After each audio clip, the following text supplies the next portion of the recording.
Our fight is with Hamas, not with the people of Gaza. Pinagbabantaang pasabugin ng Israeli forces ang isang ospital sa Gaza City. Dito nanunuluyan ang nasa 400 pasyente at mahigit 12,000 displaced civilians.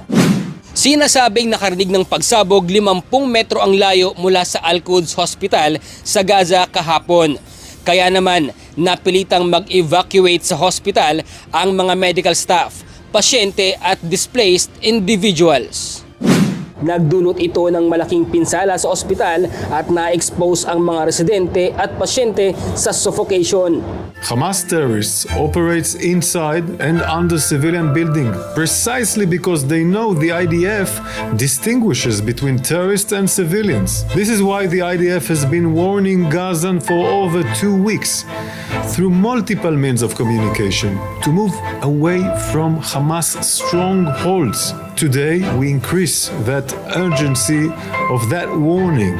Ikinabahala naman ni World Health Organization Director General Tedros Adhanom Ghebreyesus ang bantang pagpapasabog sa nasabing pagamutan. Isinisisi rin aniya sa puwersa militar ng Israel ang naganap na pangbobomba sa ilan pang medical facilities sa Gaza Strip Enclave na ikinasawi ng mahigit 8,000 katao. Samantala, patuloy na pinaiigting ng Israel military ang isinasagawang airstrikes sa Gaza City simula kahapon na hudyat ng ikalawang bahagi ng tumitinding giyera sa pagitan ng Israel at Palestine.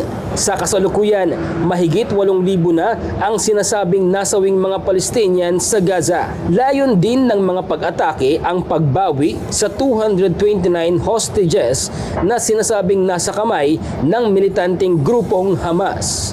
Bradley Robuza, UNTV News and Rescue. Diyos ang aming sandigan, serbisyo publiko ang aming pinahahalagahan.